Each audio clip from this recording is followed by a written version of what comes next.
Christian girl in Russia challenges the Kremlin and the KGB and makes them give in. I'm talking about LYDIA VASHCHENKO, VASHCHENKO, VASHCHENKO. She's a Pentecostalist who lived in Chernogorsk. That's the western edge of Siberia. In the early 1970s, her brother refused to be drafted into the Russian army. For that offense, he was put in prison, thrown in prison, where he died due to the abuses that Christians in Russian prisons suffer. In the late 70s, another brother was about to be drafted. Rather than see him go to prison for refusing to draft, the whole Vashchenko family applied for immigration to America. Actually, on June 27th, 1978, only 5 members of the Vashchenko family, they represented the whole family, but there was only 5 that traveled all the way from their hometown of Chernogorsk in western Siberia to the U.S. Embassy in Moscow. And there were 2 members of another family, the Chmykhalovs, that also came with them, that one of the sons also was draft age, and he wanted to avoid the draft and avoid prison by immigrating to America.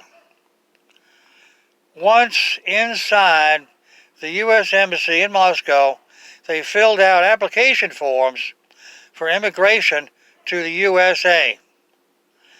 But then they refused to leave, for they were afraid of being arrested by the Russian police as soon as they left the embassy.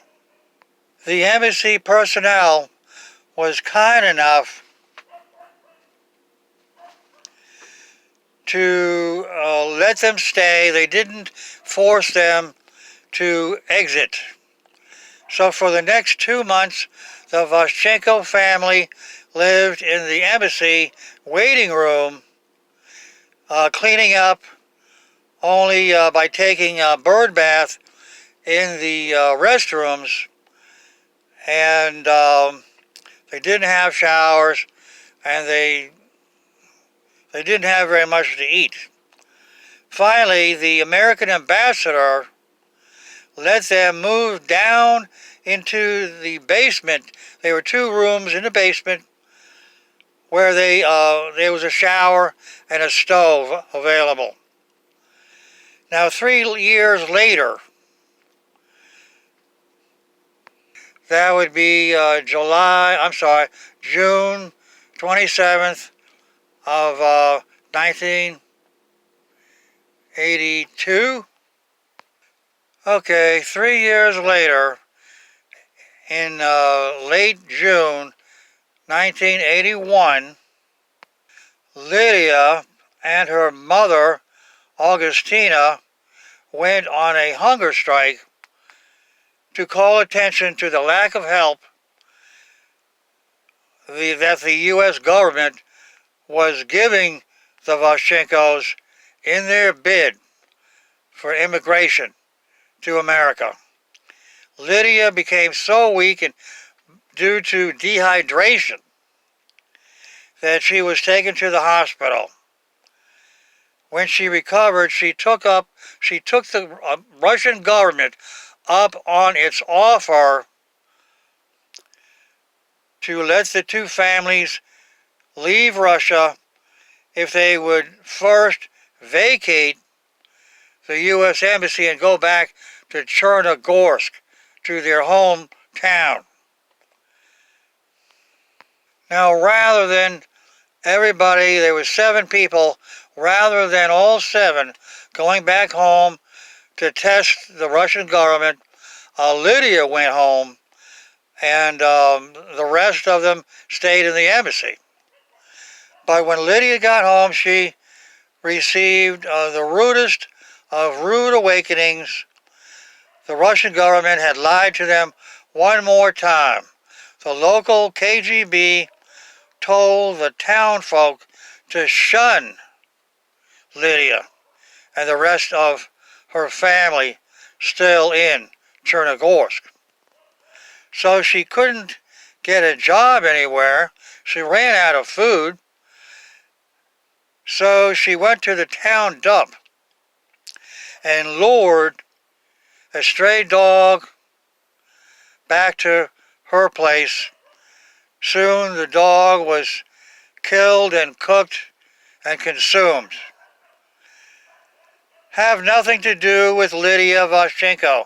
That was a mantra of the Russian police. Quote, she thinks she's an Americansky, unquote. They repeated over and over. They did this to her, to scare her, but instead it gave her an idea. Yes, she said boldly, I not only want to be an Americansky, I am already an Americansky in my heart. And with that, she sewed a homemade American flag and raised it on a homemade flagpole attached to her house. The police took it down and beat her up. They gave her 2 black eyes, but all that did was make her mad. She made a dozen more American flags to pass out to her church people, for them to join her in raising the American flag in Chernogorsk, Siberia. Well, that's all it took. The KGB had had enough. They told Lydia to pack up her bags. They were granting her request for emigration, but instead of sending her to America, they sent her on a flight to Israel, among the Russian Jews, thousands of whom were immigrating to Israel. And that was fine with her. Once the rest of the family in the U.S. Embassy saw that Lydia had reached Israel, they all returned to Chernogorsk. And from there, they flew to Israel to be reunited with Lydia. But from there, they flew to Seattle, Washington State, USA, in July 1973. P.S. But why did draft-age males of the Pentecostalist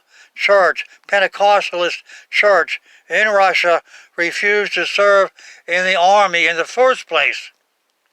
Well, they see from Ezekiel 38 and 39 that Russia is going to invade Israel in the future, in the end time. And since the return of Israel in 1948 is depicted in Ezekiel 37, that means that Ezekiel 38 and 39 will come soon after the fulfillment of Ezekiel 37. And I would say it's that Ezekiel 37 is the beginning of the generation that Christ spoke about in Luke 21:32, a 70-year generation. You take you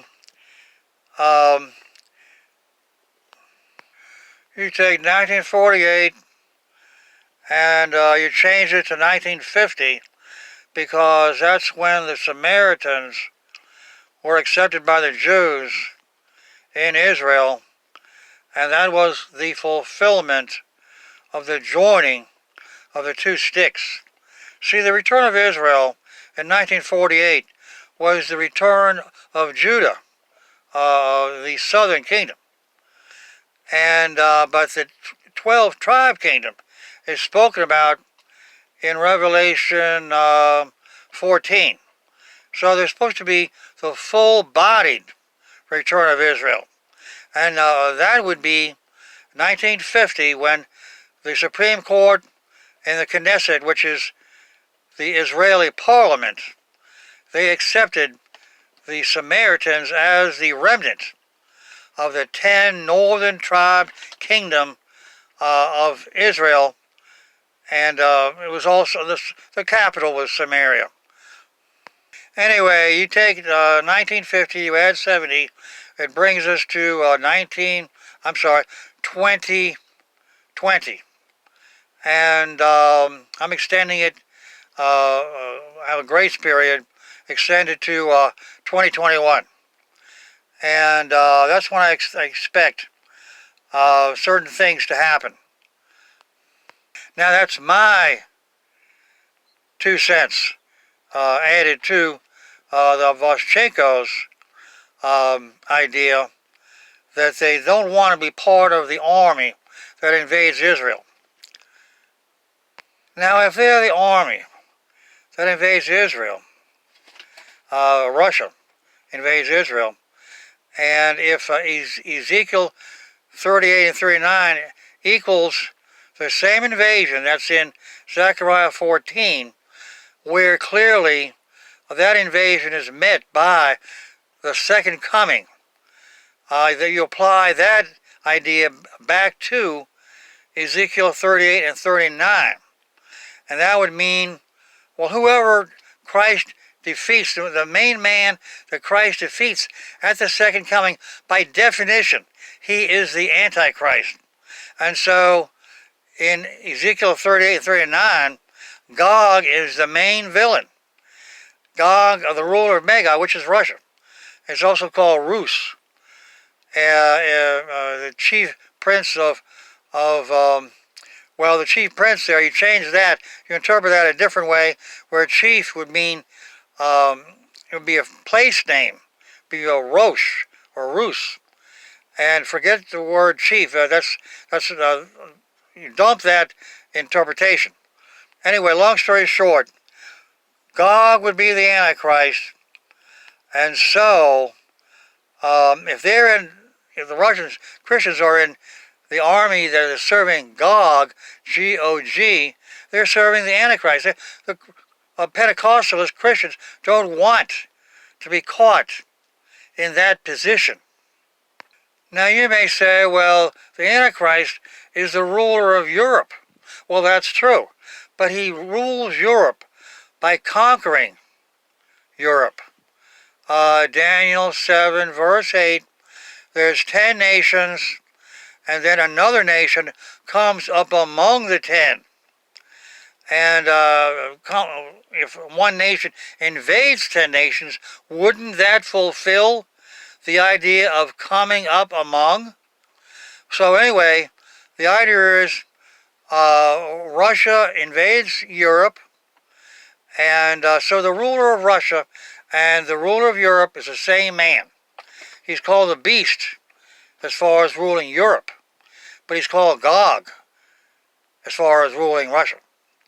But the beast and Gog, G-O-G, are the same guy.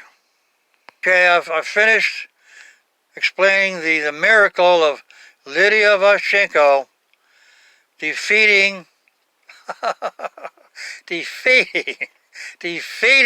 the Kremlin.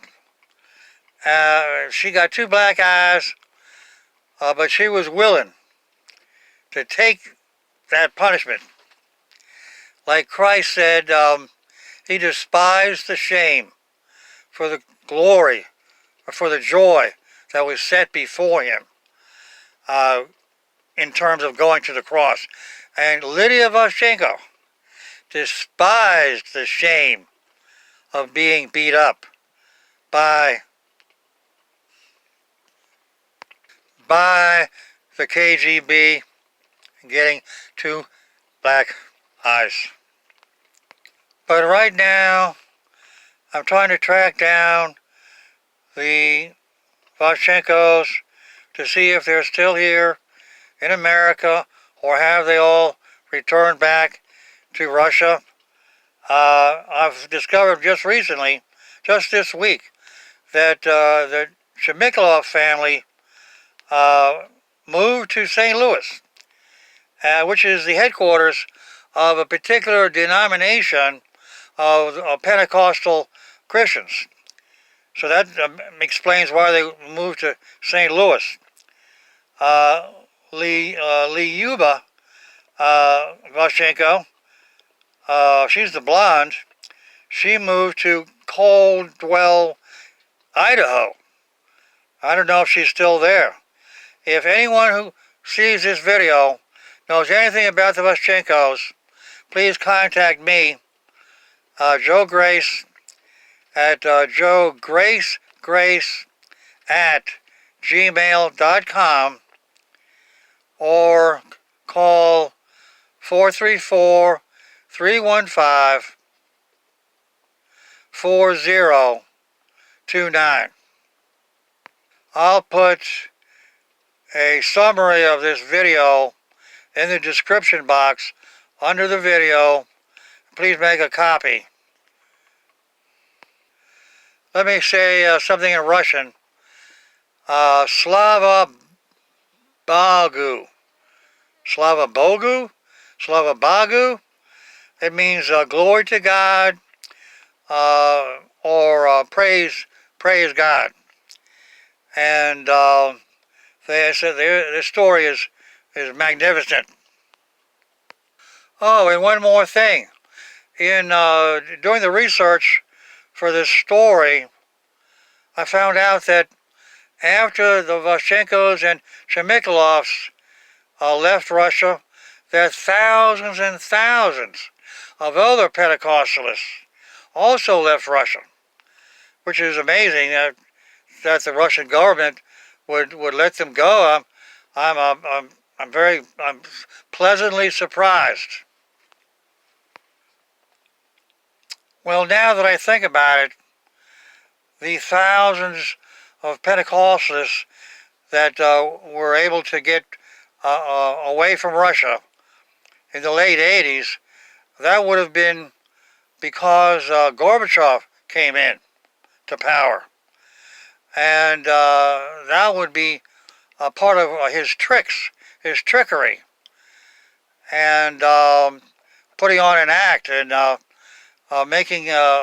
trying to look good. And that's all that he was doing. He was that was fulfilling the lying wonders in 2 Thessalonians around 7 through 9, verse 7 through 9. The lying wonders are wonderful lies. And he's the one who's still in power. His resignation in December of 91 was a fraud. It was a superficial resignation. He never really resigned. He's still in power. He's the Antichrist. And he's 90 years old. So he's an amazing fellow. Give the devil his due. When Russia bombs America, Gorbachev will come out of retirement and he'll say, I've always been in power, I never did retire, and he'll defend his attack on America, and he'll basically blame the victim. That's what a sociopath does. And he'll say the Americans deserved it because they were stupid enough to believe my lies. and he'll say that Russia's victory proves the truth of the old adage, survival of the fittest. Little does he know that Christ is ready for him, and that in just 5 months after he declares victory, he will be overthrown by his own troops. If you look up my videos about that, you'll see what I'm talking about. After Russia bombs America and takes Europe, they invade Israel, and then Christ appears in the sky, and he wows the Russian soldiers. They go over to his side like Saul of Tarsus did in Acts 9, verse 3. And these Russian soldiers, they become Christ's soldiers. He sends them back home to Russia and to proclaim God's glory. That's Isaiah 66, verse 19. And when they do that, they're rebelling, because Gorbachev will say, I'm God. Don't declare the glory of some other God. And so they'll be rebelling, and rebellion grows to revolution. Gorbachev will be overthrown, and not a minute too soon. Slava Bogu.